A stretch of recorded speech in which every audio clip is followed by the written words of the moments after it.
Hello everybody, how are we all? All had a good lunch?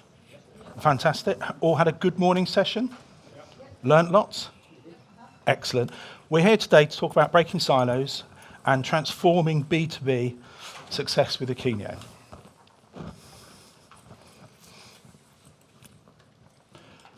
It's not come up. Sorry about that. I was just trying to get my slides up. Just to introduce myself, I think I've seen a lot of you anyway. I'm certainly know some at the back, but my name's Steve, and from net new customers through to retention projects, you'll probably see a lot of me because I work for professional services. And it's my pleasure today to present you some really, really cool tools that you probably aren't aware that you have at the moment. And I'm John Maynard. I'm one of the CSMs. I know quite a few of you because quite a few of you are my customers, so hopefully you'll talk to me after this. But we're really excited to be able to talk to our B2B customers today. About half of our Akeneo customers are B2B, so it's really, really important market for us to focus on.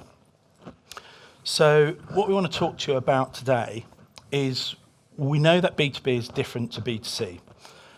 Often the products are a lot more complex. The buying patterns and experience can go on is a lot different. If you look at B2C, it's generally a much quicker purchase. People are buying, put it in the basket, buy it, and it's there within a couple of days. The buying motions of B2B is a lot more difficult and complex. The sales cycles are often longer. You're dealing with many different teams, purchasing teams, executive, procurement. You've got company policies, industrial and regional regulations to adhere to. And these are all things that you need to consider. And at the heart of it, you've got to have excellent product information because you need to be able to feed your buyers, your business partners, and even your internal teams with this type of information. So today we're going to have a look at some powerful tools to give you some inspiration on how you could use these features to solve common problems that you're having with your data, to be able to become more efficient, and also bring product information to other teams within your business. So let's not keep it siloed. Product information can go throughout your whole business. So I'd like to start off with the biggest release from last year, which is enrichment workflows. So this was released about 12 months ago in the spring release last year, and it helps guide Akeneo PIM users through the enrichment process, helping them to streamline their work, eliminate bottlenecks by providing better visibility of your work in progress. So just interestingly, as a show of hands, who is currently using workflows? So we've got a few people here, which is great. So the rest of you, this is something for you to listen to because it could be really, really helpful and important for you. Enrichment workflows, they help your business track the progress of your products while creating process to ensure content passes all approval stages before it's published, which is very, very important. And to support this, we've recently introduced some new steps in the workflow to help support the approval process. So our new review steps help foster collaboration between content creators and content reviewers, giving them the space to collaborate on content together within the Akeneo PIM. Review steps give you the guide rails to make sure content is reviewed and approved before it's published. This helps reduce the risk of customers seeing incorrect or missing product information. And if you remember, the most important thing is to give your customers all of the information that they require, they need to be able to make that informed buying decision. We'll take a look at the workflow in the Akeneo PIM in a little bit. Before we want to remind you of another important release from last year, which is GenAI. We introduced GenAI enhanced enrichment to enhance enrichment and translations within the PIM last year, and this is to improve with a tool, quickly generate translations, product content using a combination of AI and prompts, and delivered on your own product attributes within the PIM. You can do this right in the product edit form, which you're already working in the PIM. So it's very, very easy to use. It's very intuitive. You don't need any additional tools, and you don't need any expertise in AI to be able to do this. Once you've created the content, you can automate the translation process, which makes your easily translate your content into different regions. So if you're selling in multiple regions, you want to, let's say you're doing everything in the UK, let's say you're fully European, you want to translate it to French, German, Spanish, English. You don't have to keep reinventing the wheel every time on the products. We've recently expanded the GenAI capabilities in Akeneo PIM, introduced the custom prompts, and this is very, very important as it allows you to be very specific about your products when you're doing the translations to address different markets that you're going into. Custom prompts let you take control over the style and the tone of your product descriptions while increasing brand consistency across your catalogue. So it allows you to be able to show your products in the way that you want them to, but tailor them to the different regions and the different languages. You can assign characteristics per the product family, which helps you tailor content to different audiences and products. For example, if you're talking about industrial equipment, you're probably going to be using more professional, more technical type of language. Where if you're selling B2C, let's say fashion, for instance, the chances are you're going to be more of a lifestyle description rather than the technical side of it.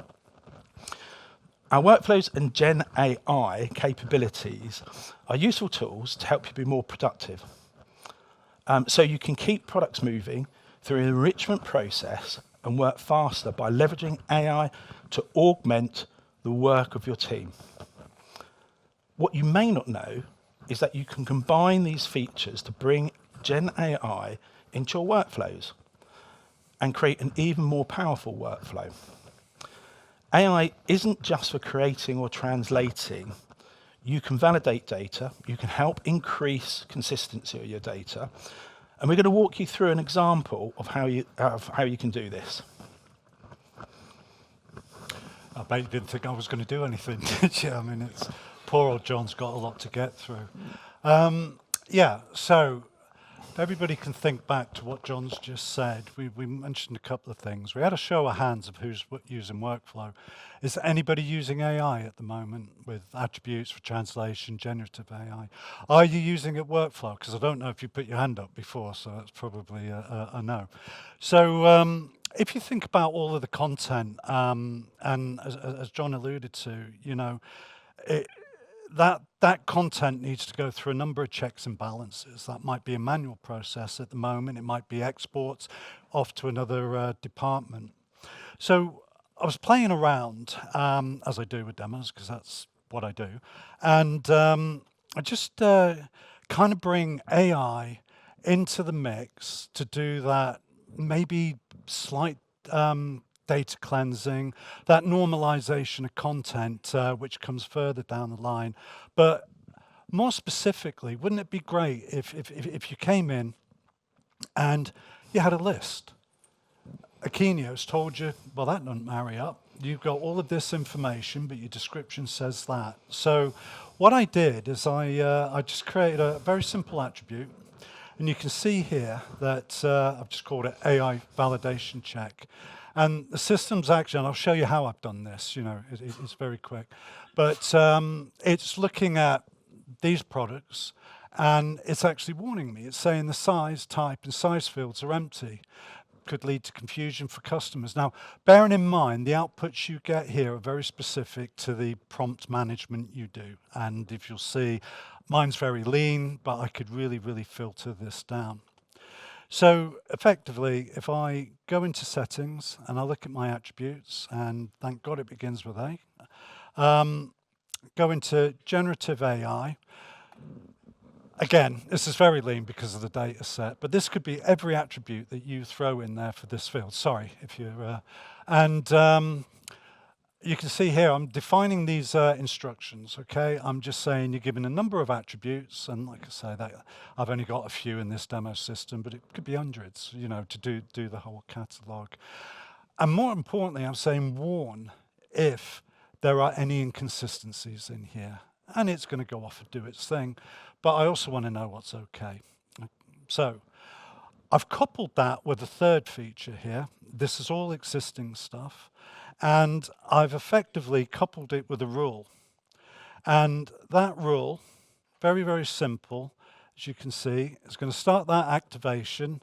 And it's going to run on a scheduled basis, so it's always running through the system, okay? And it's going to do its magic. This is the attribute that I want it to write into, obviously the language, and for any specific channel if you going through that complexity. So I've got that scheduled, and 4 times a day that's going to run. Now, I can very easily go in here. Again, another existing feature, views. We've all forgot about views. That was at the forefront of searching. So I'm just doing a view, and of that a few hundred products, it's actually, the rules run, and AI said, you probably need some attention on these, okay? But I don't want to use rules. I want to dedicate this, because I mentioned about the workflow. I want AI to run. I want it to tell me that there's inconsistencies, but I want John to fix them. So I'm going to do that in the workflow, okay? And if I just click into my workflow, you can see very, very simple workflow in here. And just for what you can remember what John said, my AI verification is now a 2-stage. I've got the enrichment part, which is John, and I've got a review part, which is going to be me, because I still want to check what he's done. I'm the category owner, product owner, or whatever. So if you just bear with me for a second. If you can see, for those that haven't used workflow, it's very, very simple to set up. Set up your steps logically. The only time you need to deviate from a stepped approach within workflow is if your product selection criteria changes, because then it's no longer part of that step. So if John does something, changes it, and it's being used as a selection or whatever, you probably need to build up separate workflows as opposed to separate steps. But as you can see here, John's going to get this, and I'm going to quickly log in. And don't mind if I go into your account, do you? The work, yeah, feel free. Well, I'll let you do that very shortly. So you remember we had the view. But John's going to log in, and using workflow, we've got a wonderful little dashboard now. He knows, oh God, I've got 11 products. Remember the AI check come up with the 11 products? So there's my 11 products. I just click on that. That screen's going a bit funny, sorry about that. So click on there, and this is what I've got to work through. So we'll take one, for example, take this one. It's telling me what the warning is, about the product type, about the start type, and whatever. You can see it's delivering to John exactly what he has to do, okay? He's got the description to compare against, because I was taking the attribute information against what marketing might have written. And I've opened up the attributes that I am specifically, or AI is specifically searching for. So let's be quick. Let me just double bed on that one. I'll do king size, and pillowcases. Done in next. Now, that's gone down to 10, but what's happened to the other one? Now, he made one change on one size, which was size type, and that was a double. And then another one, he called it a king size. So he probably needs somebody to just review his work. He might be tired. So again, this is the last part, and then I'll hand back to John, because he's eager to go. He's got a lot to get through. So if I just go in as me, because I'm the reviewer, remember we had that review stage. I'm going to have a dashboard as well, and it's urgent, because I've specified a lesser amount of time to get it approved, because it's all about speed to market. So I've got this one product to approve, well, obviously 10 more as John comes through. And I got a choice. There's my one product. I'm just at a review. And because it's a review, I got the choice to reject it. If I reject something that John done, presuming that he's got the responsibility to change it, I can move it back. Now, I only had 2 steps, but that could be 15 steps. You can move it back to any stage you want. It goes back in. He's got another task. But in the for the sake of completeness, I'm going to prove that, and that's what I want to see in my dashboard. I don't want to see any work. So we've looked at AI. It's doing your checks and balances, your validations. It was really simple what I did in terms of that. I mean, I'm on the Genius bar after this. If anybody wants to look at the prompt and that, just come and see me. But now I'll hand it back to you, John. Thanks, Steve. So up on the screen now, we've got an example of that prompt that Steve was using. So if anybody wants to take a photograph of it, and there's also an example of the warning that came up as well. So if people want to take a photograph of that, please feel free. I'll give you a few seconds. Time, we've got to move on. Come and see me at the Genius bar. Everyone done? Yep. Okay, cool. So These decks are being shared anyway. yeah. So there's a lot you can do with prompting. Our solutions engineers have been experimenting with different types of prompts. Here's another example. When you're selling products in different regions or different marketplaces, you might be aware that there are words that can get you into trouble, okay, forbidden words. Compliance with local or industrial regulations is complex and is one of the most common challenges for data for B2B companies to deal with. You might need to be aware of these forbidden words in certain marketplaces. So for example, Amazon has very strict policies on their product listings. They will remove or even ban listings that include restricted keywords. And for example, some of those can be things like best price or bestseller on Amazon. You're not even allowed to say green or recyclable or warranty. If you put those in, they can be removed and your whole product will be removed. So you can use prompt on AI with a description of the attributes. So you just need to provide a list of the forbidden words in the PIM, and then you can use a prompt to help resolve any issues with forbidden words. And if you're interested in learning more about AI and prompts, go to the Academy. There are a couple of courses on AI prompting there. It's not just about just for the PIM and for Akeneo. It gives you generic information on prompting on AI. So go to the Academy. It's a free session. Okay. Very, very quickly on that, something I found, because I wasn't an expert. Use ChatGPT. Say what you want to do and tell them to write a prompt for Akeneo PIM. You'll be surprised what comes up, honestly. So we've talked about workflows.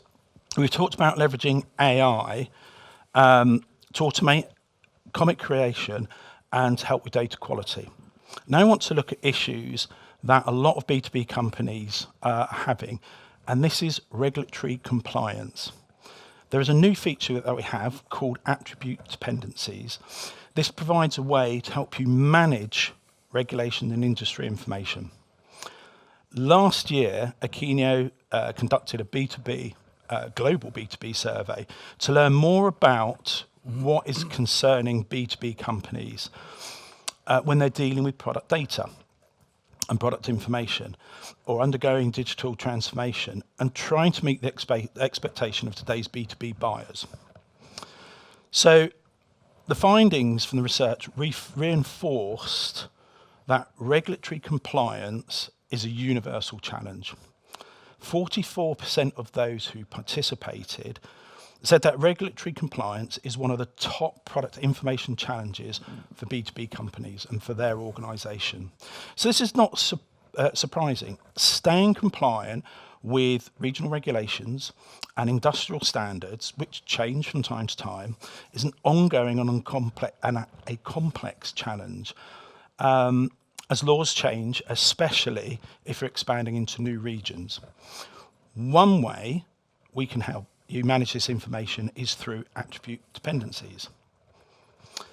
So the attribute dependency simplifies the management of intricate product structure and ensures product data aligns with legal standards and industrial requirements, and that most of the relevant information is displayed for each product. Attribute dependencies use conditional logic to determine which product attributes appear and which values are allowed on the product record. This streamlines the enrichment process, minimises the amount of manual data entry, and it goes to improve the overall data quality. So now, Steve will show you how it's done.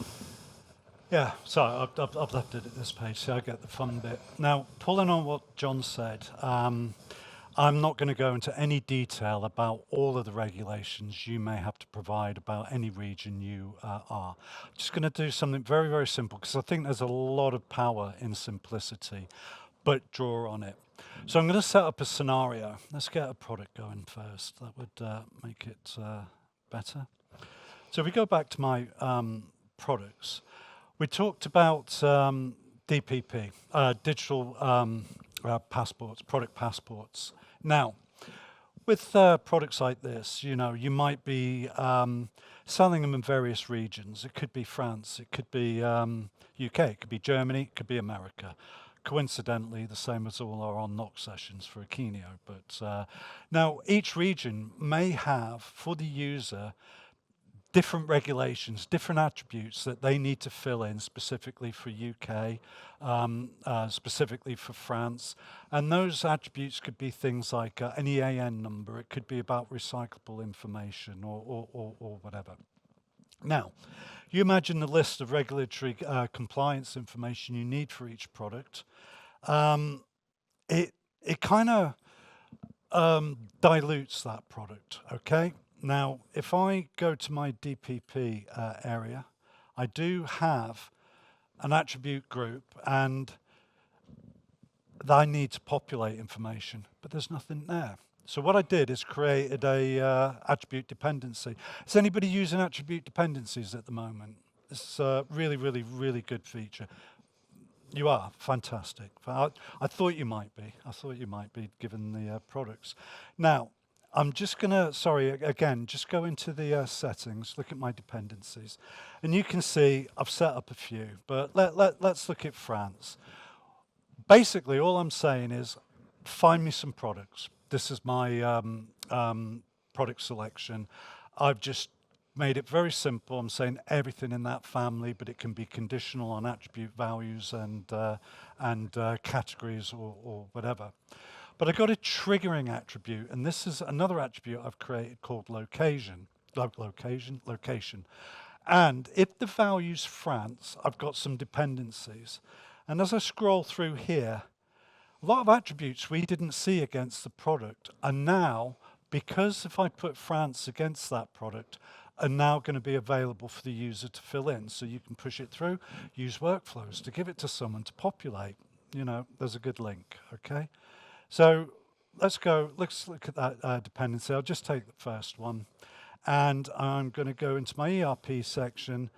Location is blank, shows why there wasn't any attributes in there. But as soon as I add France, then if I go back to my DPP, there is now fully populated with all instructional information, because that product is going into France. This is, as a business, what we need to fill in, because that's what they need. Necessarily have to be for a digital product passport, but any regulatory information. But that's only an example. This isn't designed just for regulations. You think of size charts, you might have size charts that cover all sorts of sizes. You can filter those down, so if you're selling clothing, shirts, jackets, different sizes, shoes and what have you, depending on the family, you can have one master list and filter it down. Now, and it's recursive as well. So if I added UK into there. I won't, because it's the same thing.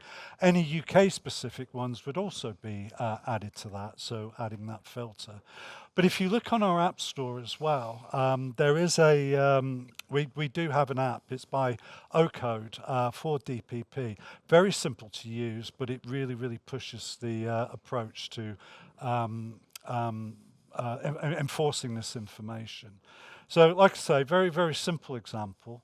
Starting from nothing, I gave it a criteria. I said I'm going to sell this in France. Oh, you need to fill that information out as well for that region. John.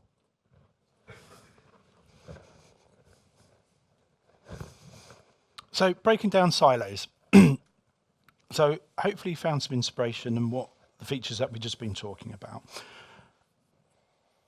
We've seen talking about how to take advantage of capabilities in the PIM and improve data quality, increase efficiency and automation. Now we want to start talking about different ways that you can leverage the information, the high quality information that you've built in the PIM to empower your teams within your organization. So a question that is frequently comes up in conversation when we're talking to B2B companies and customers is how they can take that data that they've built and they time and effort and how they can share it with other people, or why they're not sharing it with other people within the business. It's why is it important for you as PIM users and PIM owners to break down internal silos? How can you share that information with other departments? How can you make it transparent? How can you collaborate? How can you make it effective to do it? So consider the PIM is not just for storing data, it's for using it, it's for distributing it. A lot of people will go, well, I'm sending it to my website. That's absolutely fine, that's brilliant. But that's only one place you can send it to. What about your sales teams? What about your customer service teams? What about your marketing teams? They all need that data. If they're not getting it from the PIM, where are they getting it from? Yeah, is it up to date? Is it the latest and greatest information? Is it the information that you have spent a lot of time and effort getting right? So be product information evangelists within your own organization. Let other departments know that you have this information and they can use it and it's up to date. So a PIM isn't just about storing data, it's about using it. You've done the hard work, now start using it. Okay, so what are the ways that you can use data rather than the traditional just sending it to your e-com endpoint? Okay, we've got multiple solutions that can help you use that data, move that data.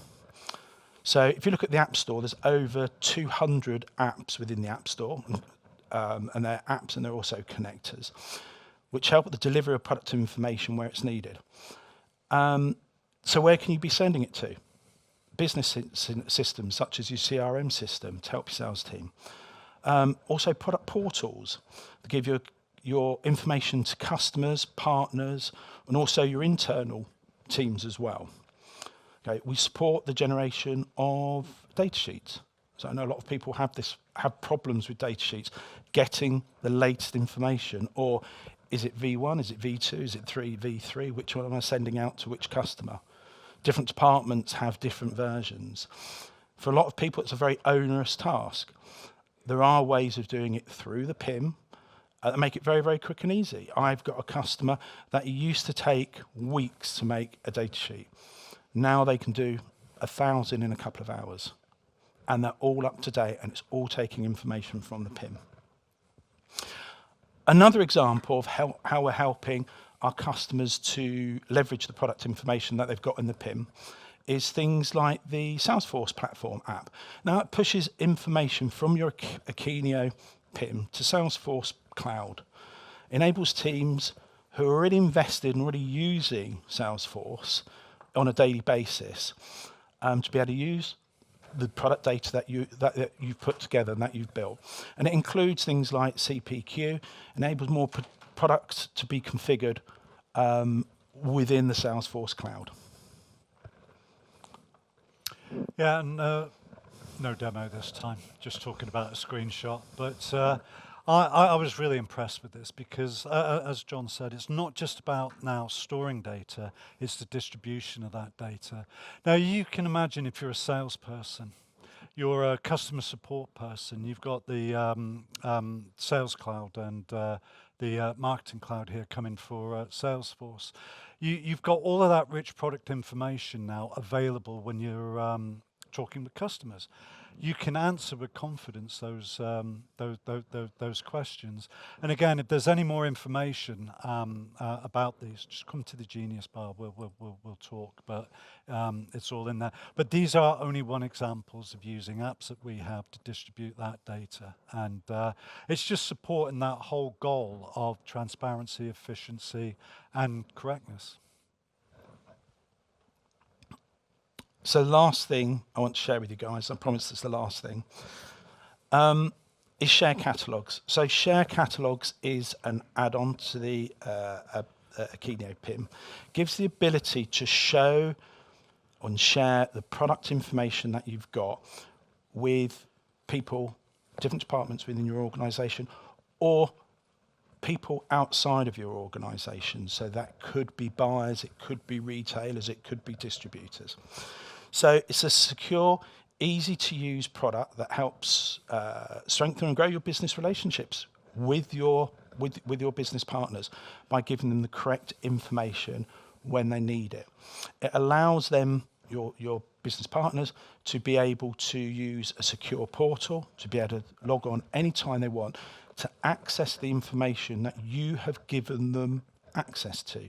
So you can tailor it per customer or per supplier, per retailer, per distributor, of what information you want to give them. So there are quite a few people in this room from a company called Assa Abloy. Okay, don't know if you want to put your hands up. Just come up here and... Yeah, you might want to do the rest of this slide now. So for those that don't know Assa Abloy, they are the world's largest opening systems organisation in the world. So they do anything from the humble padlock to a high security prison and everything in between. They'll do schools, they'll do buildings like this. It's the access control, it's the fire control. So huge global company. And I believe one of the oldest lock manufacturers in the world as well. So they've got a massive product catalogue, and it's been difficult for them to give the correct information to their customers when they need it, because a lot of it is regulation and specification, which is very important for when the end user is choosing the right product to use. Okay. So how have they been able to get that information over to them? Well, they've got the PIM. So they've invested in share catalogues. What they're able to do with share catalogues is for their distributors and their retailers, they can give them all the information that they need on predefined products, and it's sent over to them. The retailer, the distributor, they can log in when they want, they can get the information, all the product information, they can get the asset. That allows them to put it on their website, allows them to sell it. Also, they're using it a slightly different way, is they've empowered their sales teams. So for a lot of their sales teams, they've gone out and bought iPads, they've put the complete share catalogue on there. What that allows them to do is when they're in front of a customer and the customer goes, oh, have you got such and such a lock with this, that applies to these regulations, the salespeople can look it up and go, yeah, this is our version of it. That enables a salesperson to make a sale, but also it's reduced the amount of inbound product information calls to their customer service by about 70 hours a week. So now you've got bandwidth in their customer services team to be productive and be proactive. So instead of just receiving, requests for information, they can then start going out and calling customers. Right. We're going to finish it now. Okay, but look, before you go, get your phones out again. All of these are fantastic sources that will expand on a lot more than John and I have had in this short period of time. Free as well. fantastic, online elements. But if you want to learn more, learning, this help center, the people don't use it, but it's got a wealth of information in there. You've got your online learning capabilities. You've got the Akeneo Academy, specific training for like shared catalogs, but any of the apps and especially the AI and the workflows, they're all contained within there, and the help center. You just change the slide because I think it's now open for questions. Have you found any of this interesting in this? No, of course you're going to say yes because we're stood in front of you until we leave the room. But I mean, just that configuration, very, very simply, of AI doing those checks and balances. I thought that was really good. And then to give it to people to do, and then people to review. It's existing features, it's in there. My favorite is that attribute dependencies. That can be powerful. You think, you can filter down your families. You may have multi-granular families because one product within a family has to have that attribute, but the rest don't. So you can't add it because you can't do completeness because it's always going to be empty. Got attribute dependencies now, but sorry, I'm taking up the time. We've got to move. But any questions? I saw you, like you showed the picture of the pillows in the bed and so on. Yeah. Are the images also part of your AI review? I see a picture with two pillows, Yeah. which is not mentioned. Two pillows. That's a very good point. It's an area we're looking at. At the moment, the AI extension within Akeneo is purely around that artificial intelligence approach to cropping. But we are looking at, using it for descriptions, metadata generation, and all of that. It will come, but small steps. But even with what we've got at the moment. But I mean, that's a good point. I called it, two pillows. The attribute said four covers. So, it could do that correlation. Oh, I don't know who was first. A quick one on the compliance I can't hear you. auto validation in terms of the fields. Can you put the prompts per locale combined with per location? Can you put the prompt per locale combined with location? Yeah. So basically, if you take it by language, you might have your content in French for EU, but you might also have content in I mean, we're talking AI here for, the prompting. Well, obviously, you can write anything in that prompt and take into account anything. If you're talking about attribute dependency, that, which I thought you were, cannot be locale specific at the moment. That's just family or category specific. But give the prompt the instruction that, the locale is this, it's in this location. You build up those combinations. It might not work first time, but it's really good fun doing it. Believe me, it really is. It's amazing. Sorry. Yeah, I have a question about AI and workflows. Obviously, we're not using workflows yet, but is it possible also to skip steps in the workflows depending on the AI? Well, the AI isn't actually in the workflow. The AI is generating something that you can create a product selection, those conditions. So with what I did, all the AI did was it created a validation and a warning. And I said, anything that's got warning in this attribute, give it to John to look at. But it's a really, really good point because that's adding the ability to do the conditioning and dependency within something. I don't specifically know the answer if that's in the roadmap, but I'm back. I keep saying I'm pushing this genius bar, but I've got people out there I can ask that question to. But specifically, what I showed you, AI wasn't generating the workflow; it was generating content that the workflow was using to create a selection. As simple as that, But it will develop, it will develop. Oh, sorry. So the AI feature of generating the content Yeah. using the rules engine. Right now, the rules engine it runs at a specific time Yes. interval in Yeah. I've got a good I've got a good answer for you here. Yeah, I mean, I think we've all fallen foul of the fact, God, it runs 4 times in a day, but I might want it every time there's an update or something. We are, I've got it. It's just not been released yet, but we've got something that is being played around with, and it's called near real-time rules. And effectively, the rule will be generated on a save, okay?